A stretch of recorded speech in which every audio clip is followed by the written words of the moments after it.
السلام عليكم، الله يحييكم. شارع المشاغل، القصيم بريده.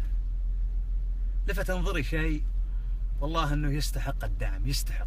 لا تقولون يا ابو فهد جاي تعلن وما تعلن، والله اني ما جيت اعلن ولا حطيت مخباتي ريال واحد، علما اني رحت للبيت اجيب عيالي وارجع لهالمكان. نعم جبت عيالي لان المكان خاص بالنساء، ممنوع دخول الرجال. قلت لقوليله اذا في امكانيه يطلعن النساء اللي من داخل وادخل اصور اسوي تغطيه. اعجب والله يا جماعه الخير ان لوحه المحل هي اللي اعطتنا الدافع المعنوي اني اقف ونسوي لهن دعم، سواء ببريد ولا خارج بريد. ودنا نشوف اكثر من نقول ان شاء الله تسمحنا الفرصه. الان بانتظار هل بامكان فؤاد يدخل يصور من داخل ام لا، لانه عنصر نسائي ولا اقدر اقول شيء. اذا منعونا اللي بنصور لكم برا ابشركم اسمحوا لي بالدخول. طبعا هذا البدايه، الباب يسكر.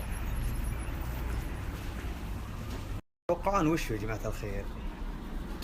نساء يشتغل مبرمجه وصيانه جوالات.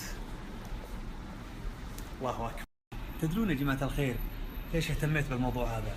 لان كثير من النساء تحتاج برمجه جواله، تحتاج صيانه، تستحي انها توديه للرجال يشتغلون. يا جماعه الخير كثير من النساء يصير عنده مشكله بجواله برمجه ولا صيانه وتستحي انها توديه المحل، فتطوع عن الحريم ذيول ويفتح محل صيانه وبرمجه. ممنوع دخول الرجال منعا باتا. تدخل المرأة تناظر وهي تبرمج جواله وهي تزين صيانه الجواله وش تبي اكسسوارات.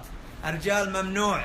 اي نعم ممنوع الرجال، ممنوع، مكتوب من برا بصوره لكم، ممنوع دخول الرجال للنساء فقط. يا ريت نشوفه مو بالقصيم بالمملكه.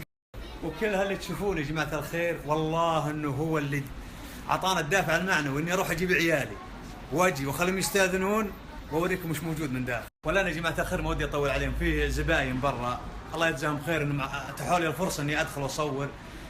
طلبتكم اعطوهم الدافع المعنوي، صيانه برمجه.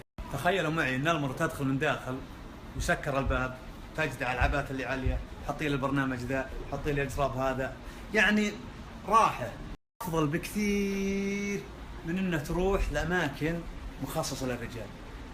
اهنيكم على الفكره، اهني محل مشاعر على هالفكره.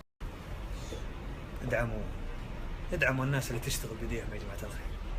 انا فرحت انه عنصر نسائي يشتغل بيده، لا تخلونه، ادعموه.